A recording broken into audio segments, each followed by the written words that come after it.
Is that for me? It says you can release your video here. Is that for me? Oh, it went away.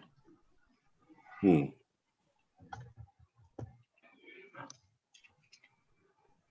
Oh Lord, I forgot about my hair. I forgot about YouTube. Oh,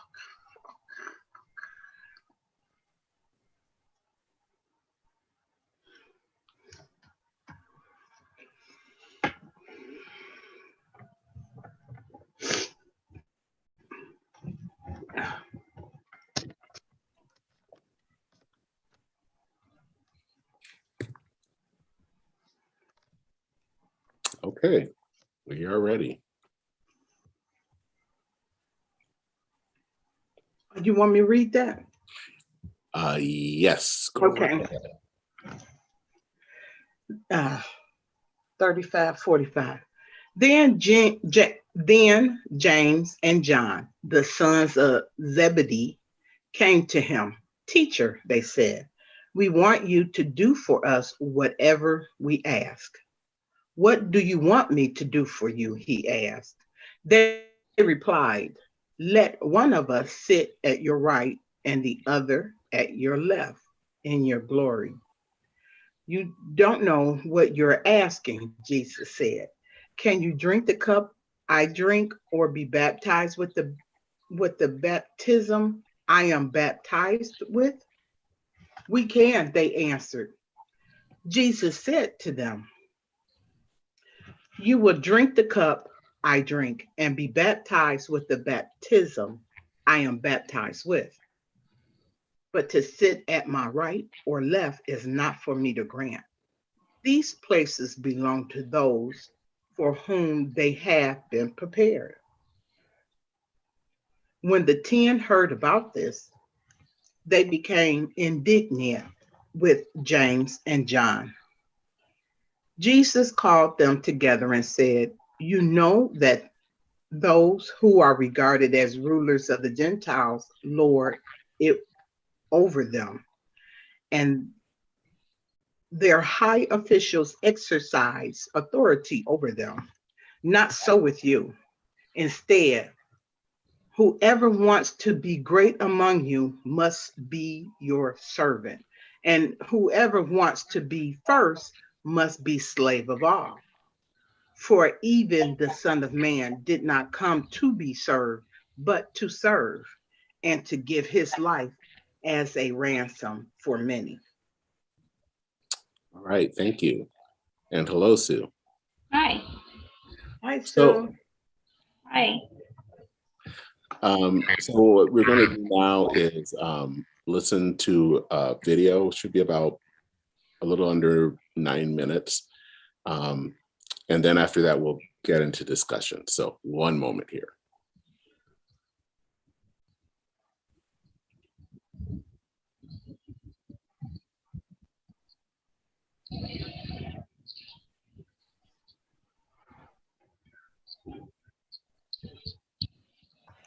Welcome to Lectionary to Go.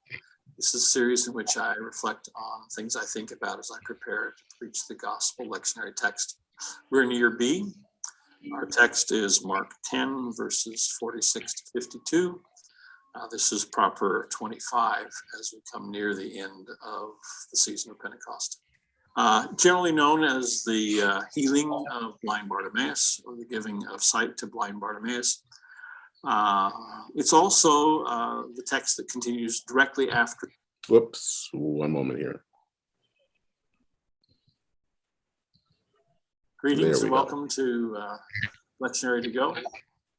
In this series, I reflect on what about as I prepare to preach the gospel lectionary text.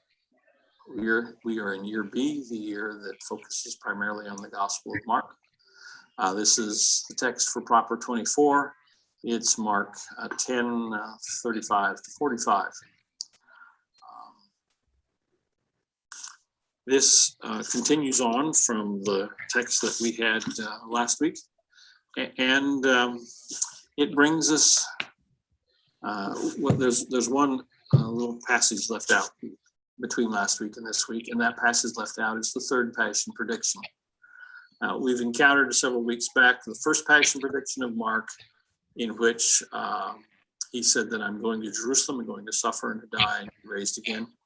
And Peter fails to understand and rebukes him, and then Jesus teaches about discipleship. Then a couple of weeks ago, we had the second passion prediction in chapter 9, in which Jesus says, I'm going to Jerusalem, going to suffer and to die and be raised again. And the disciples don't understand him and begin to argue about who's the greatest among them as they're traveling along with him. And then we had a couple of weeks of intervening teaching. And now the third passion prediction comes just prior to our text. I'm going to Jerusalem, going to suffer and die. Jesus is even more detailed in terms of being flogged, beaten, and all that will take place. And the response. James and John, sons of Zebedee, come forward and say to him, Teacher, we want you to do for us whatever we ask you. I don't know about you, but I think most of us have been in the ministry long enough to know when somebody comes and says, I want you to do whatever I say I want. You don't agree until you find out what they want. So he says, what is it you want me to do for you? They said, grant us to sit, one at your right hand and one at your left hand in your glory. I'm going to Jerusalem to suffer and to die and be raised. Okay. Would you grant that we have the two positions based on power?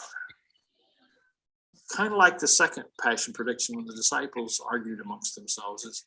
There's this disconnect here. I'm going to die. I'm going to be flogged. I'm going to be scourged. I'm going to suffer tremendously. And they say, okay, we'd like the positions of honor as you come into your kingdom. It would be nice if we really thought they were understood properly, but we're not altogether sure they do. They seem to bypass something. They've missed some click, and they're ignoring the cross and simply looking for the glory. It is interesting in verse 41, when the 10 heard this, they began to become angry with James and John. Probably because they didn't think of it first. It's the same pattern that argued amongst who were the greatest. But James and John make this request. And Jesus' response is, you do not know what you're asking. Are you able to drink the cup that I drink? The language of the cup in the Old Testament is frequently used for the language. It's the cup of the wrath of God, or the cup of judgment. You find this same use, same kind of concept in the Garden of Gethsemane when Jesus prays, let this cup pass from me. This cup of suffering, this cup of one of the Old Testament passages, the dregs of the wrath of God, the very bitter leftovers of all of that. And so drinking the cup is not a hospitality fellowship, let's get together, do this kind of thing. It's a reference, are you willing to suffer the depths of suffering that I'm going to suffer? And it appears that the baptism language is the same. Are you willing to be baptized with the baptism with which I'm baptized? Early Christianity came to understand baptism as identification with Jesus' death. And so these two phrases, drinking the cup and being baptized, Jesus uses them metaphorically to describe the suffering and death that lies ahead of him. Are you able to go through all of that?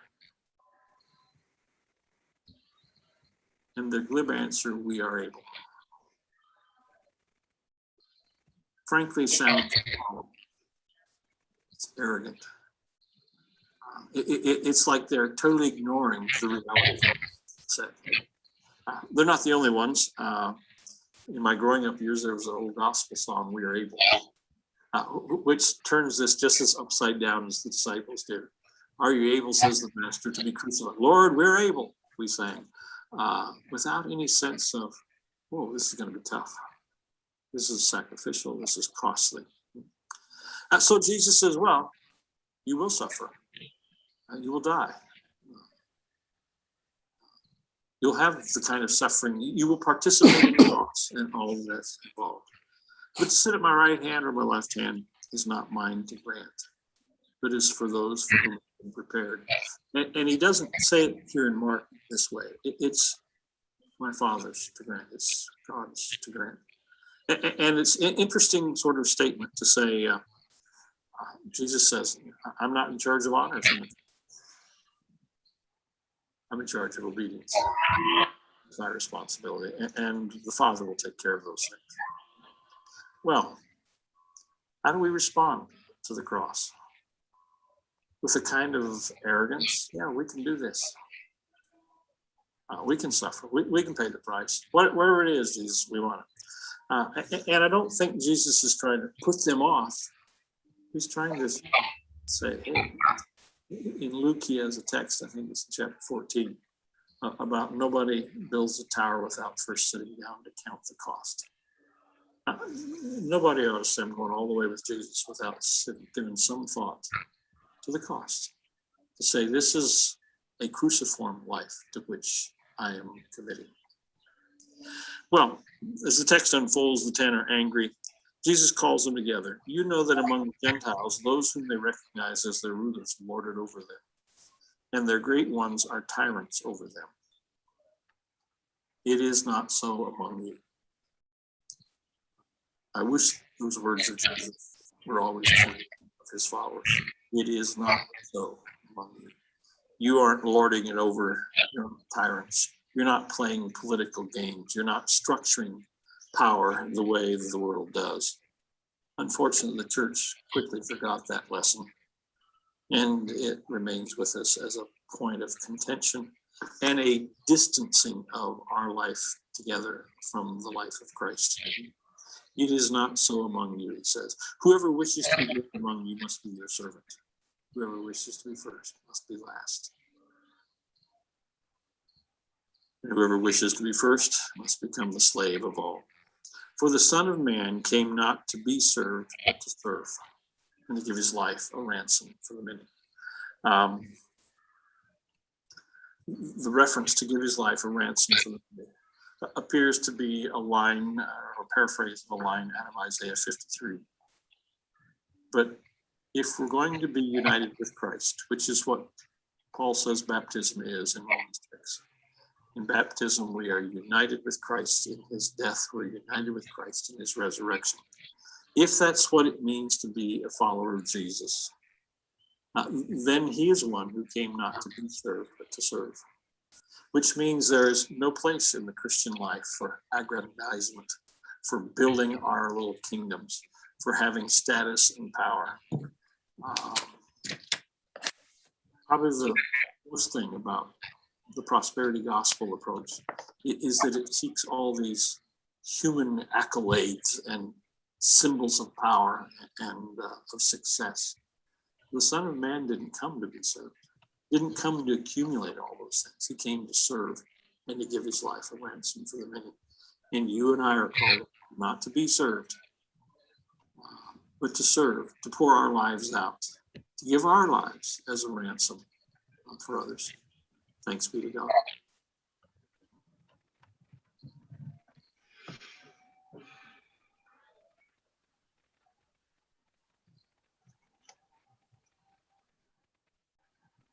Okay, so now that you've heard the video and also the heard the text, what are some thoughts that come to mind? Well, again, this verse is the same, the reversal of value, like the text before. Mm-hmm. Well, they did go out and serve them. They went out and preached. They did, though ultimately, they ultimately did do that. I think the interesting thing is that they didn't do it right away. That came out wrong, but I think that they're trying to figure out, they're still trying to figure that whole thing out of what does that mean. But, I think they get it. They'll get it later. Just that right now they don't. It still doesn't click. If that makes any sense. I don't think they really believed that he was going to suffer and be crucified.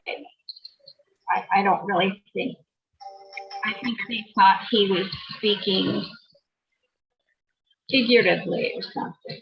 You know, I don't think they thought that was really going to happen. Otherwise, they would have been taking him away, you know, trying to get it somewhere else. Yeah, I think that I think you're correct in that they didn't think that was going to happen. I think the first of these predictions, when he said this, even Peter basically told him, this is not happening to you. Right. They were going to protect him from it. But they didn't. Yeah, but one of the things I thought was interesting was that whole concept about the cup.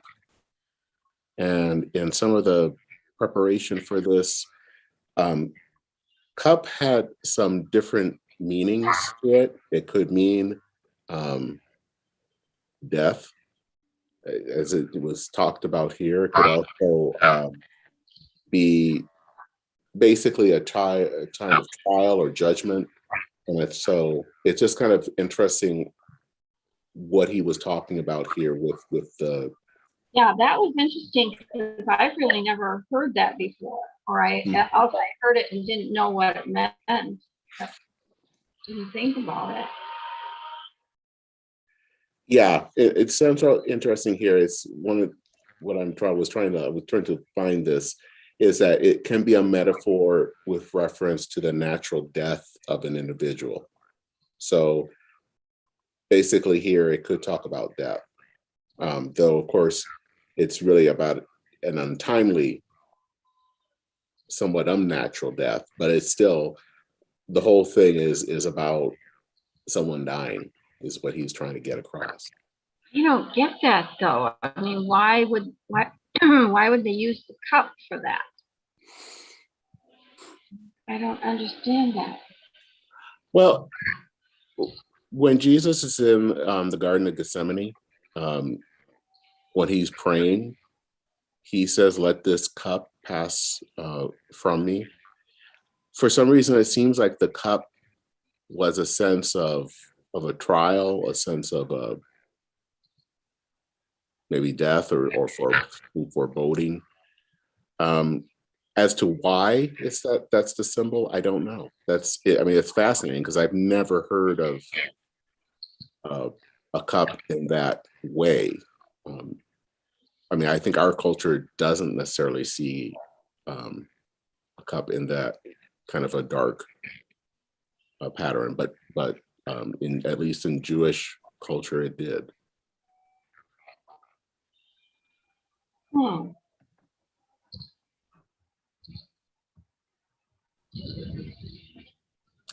What do you think, Lisa?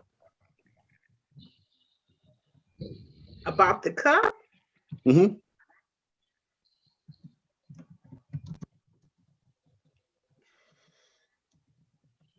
That one just now that one went by me.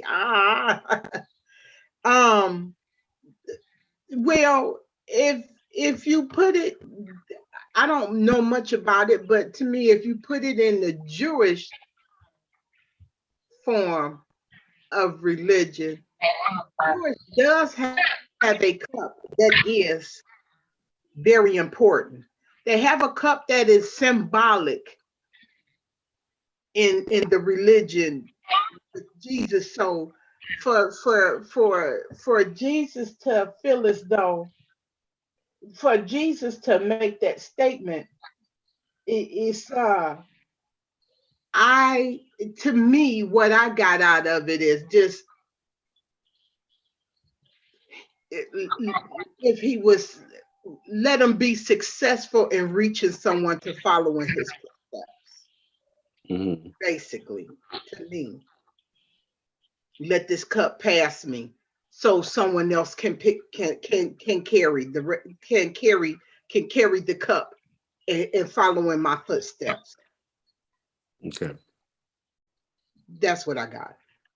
And it's important to note that even in our as Christians, when we think about communion and we talk about a cup, we talk about it basically being a cup of blood, that it's the grape juice wine signifies Christ's blood. So even there, it does have it's a signifier of death, that something is coming.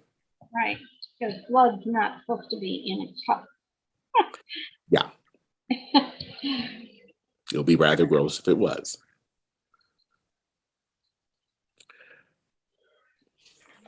So what do you all think about the whole concept of James and John are fascinating in that,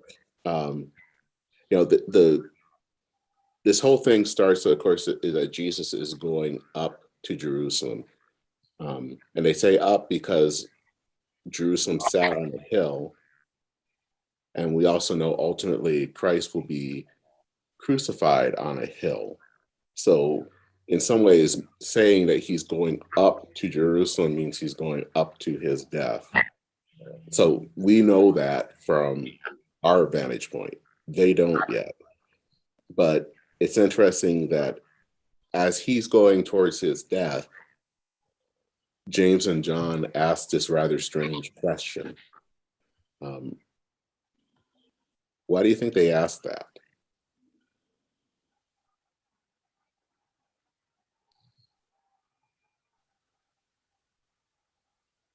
Because they wanted to be the important ones. Probably. The next in line. Mm-hmm. Why do you think that was so important for them?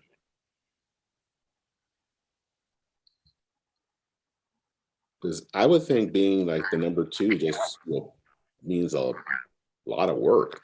It's not like you're just getting to sit there and eat bonbons. I think they made that request without thinking. Without taking inventory of would that be sitting to the left and the right, what that would consist of. That's why Jesus explained to them, you must drink the cup that I drink, and you must get baptized the way that I got baptized. And basically, you have to follow in my footsteps. And his footsteps was being a servant. Mm-hmm. And I don't think they really saw it that way. No. Him being a servant. I don't think they saw it that way, because I don't think they would have asked to sit to his left and his right had they saw that. Yeah, that's probably right, because if they're still thinking of him as the king, and maybe they wouldn't have followed him if they didn't think of him that way. I mean, if they really thought of him as their servant, I don't know that they would have followed him. Hmm.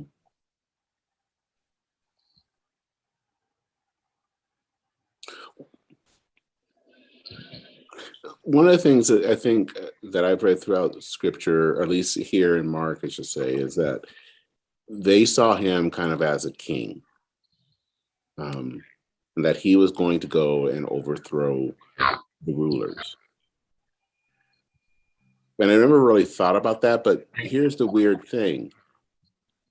How many kings do you know just kind of where, your normal,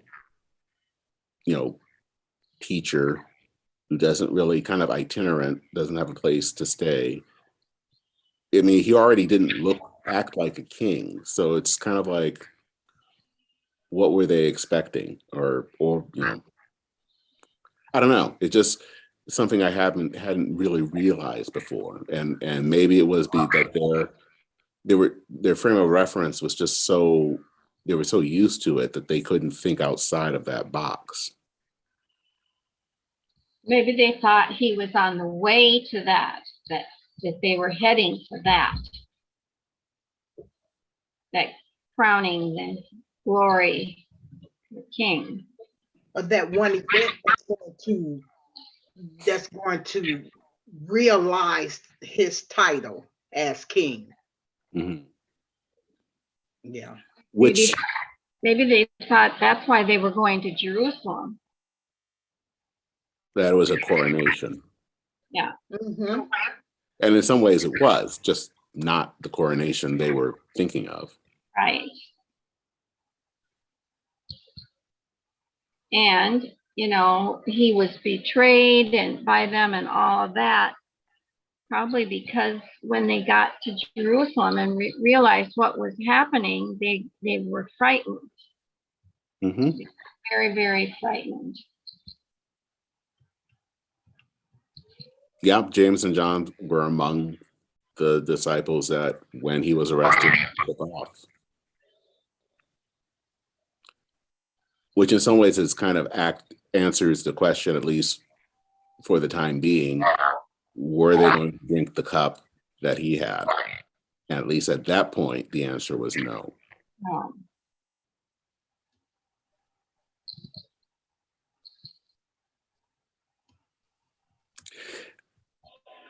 Have you ever, in here, Jesus also says, and this is in verse 39, that, you know, the cup that I drink, you will drink, and with the baptism which I am baptized, you will be baptized. Have you ever thought of baptism as a sense or form of death?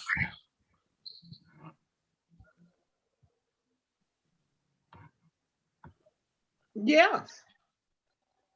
How so? Well, you get dipped in the water and then Mhm. brought back up. Yep. So Yeah. death of one life and entrance into the next. Yeah. So yeah, it is merging that concept of you know, being submerged and then rising back. That is kind of what he's talking about here. Which is, you know, I mean, we have a lot of different understandings of baptism. But that understanding is the one that he's bringing up here.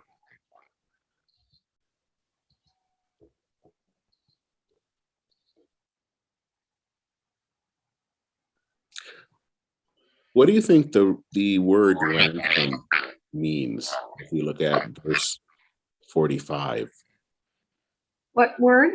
Ransom. Ransom.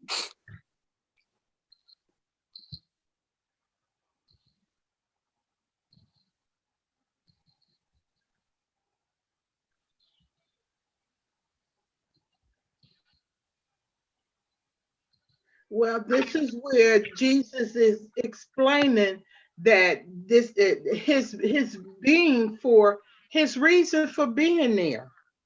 Mm-hmm. He's to give his life for everyone as a ransom. It's like a payment for many. He's going to die for everybody else to be cleansed and forgiven of their sins. Mm-hmm. Yeah, it makes me kind of also think about, you know, a kidnapper that wants a certain amount for ransom. And usually that can mean money, but it can also mean a person. You know, if someone is holding someone hostage, it could be, I have this person, but I'd like to have that person. And so someone is basically placing their life in the place of another. Mm-hmm.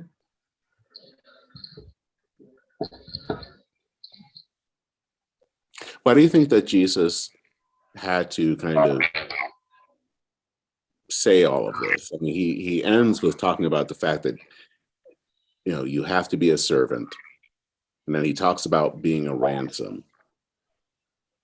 Does that have any bearing on the disciples' life And does it have any bearing for us?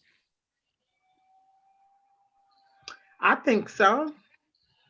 Again, let me see. Just like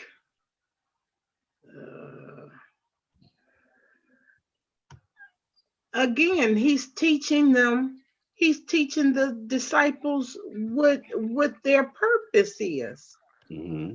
to be a servant.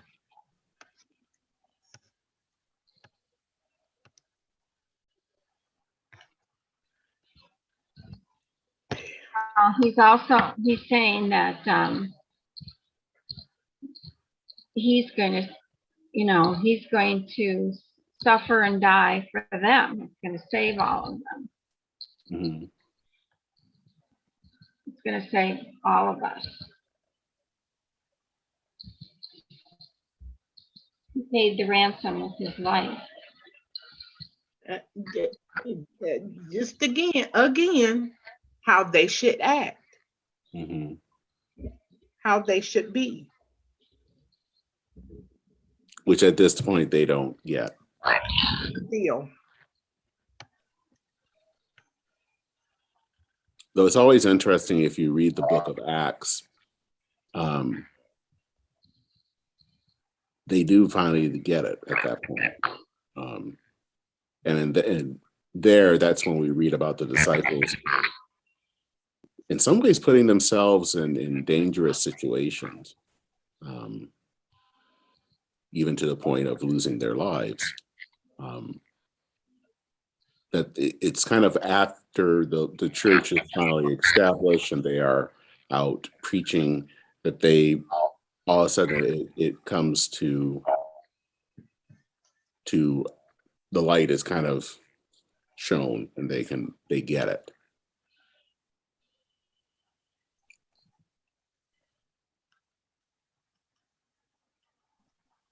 But right now they're just kind of blind and can't see what this is. Though it's interesting, I think that they understand the words, they just don't understand the meanings at this point. Do we know how old the disciples are when Jesus was there with them? I think I've seen something that says that they weren't middle-aged, they were young.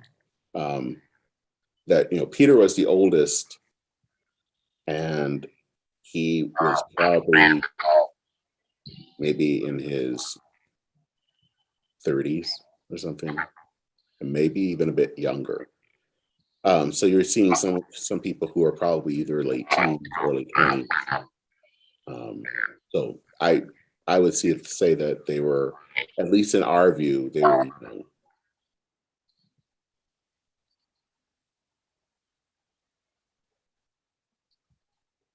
Yeah, because if they were older and had families to take care of and everything, they probably would not have left their families, their children. As far as we know, yeah. Because again, Peter is the only one that we know is married. Yeah, and that's discussed in, I believe, it may actually be in Mark. They talk about a mother-in-law, so that gives you indication that he was married. The others we don't know, though, since we don't hear anything, it probably is safe to say that at least they were not yet married, but they could have been. Though, as you said, it would be hard to see if they have families that they would just kind of up and leave to follow Jesus. Yeah, because who's going to take care of the family? Mm-hmm.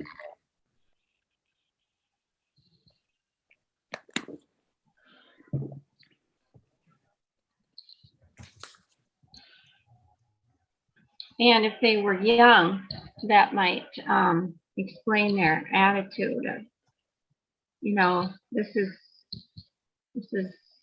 kind of a really fun thing that they're doing, and nothing bad is going to happen. I got to put my clothes in the dryer. 1 second. Okay.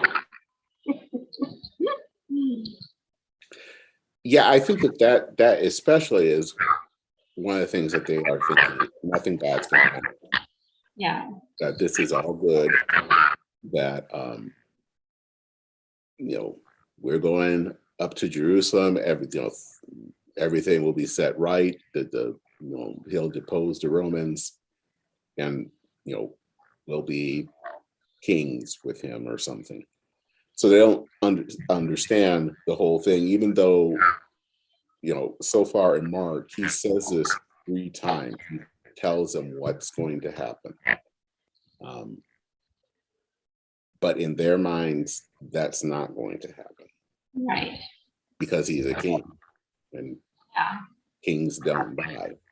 Yeah. And this is all, kind of a fun thing. And then all of a sudden it gets scary and they run the other way. Mm-hmm.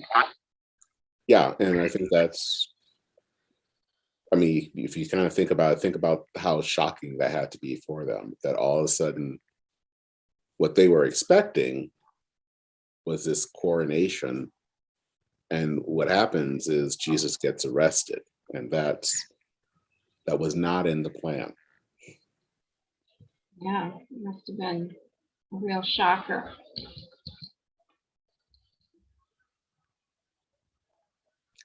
Yeah, I think that's one of the themes I think that's been constant so far in Mark is we're kind of dealing with the disciples' expectations, which in some ways is very much the expectations of humanity, of how they see things, how we all see things. And we have the language that we're used to in the world that we're used to. So you think that Jesus is this king, so of course he's going to act the way that all kings act. But we learned that he is a king, but it's not in the way that we all expect. But at this point, none of the disciples can understand that. Though I would probably beg to say, sometimes I wonder if even when we do understand to some extent, we still don't understand. That even we still find it hard to understand. Maybe in many ways the disciples were in that same boat, that they understand enough that they will go and preach the gospel, but it is still hard to wrap around, just because we're humans. So we have just the language that we have, and trying to understand what he did can sometimes be a lot to figure out.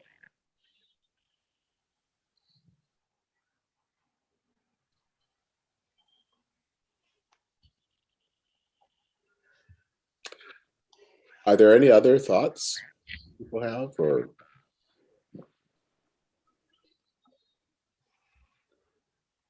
No, not really. Okay. I kind of wanted to end a little bit early because I know that Lisa has a plane to catch. Where are you going, Lisa? To Vegas. Oh, wow. Yeah, I have another meeting too. So. Okay.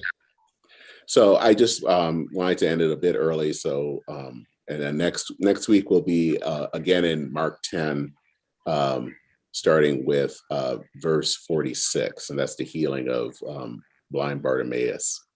So let's conclude with a short prayer. Okay. Holy God, we thank you for gathering us here this evening and helping us to understand what it means to be a servant. It is hard sometimes for us to understand what that entails, but help us to learn through your actions what it means to serve others. And then may we go from this place to serve those who are in need. We ask all this in Christ's name. Amen. Amen. All right. Well, I will see you all Sunday. Thank you for taking part tonight. All right. Have a good night. Have a safe trip, Lisa. Yeah. Thank you. Safe trip.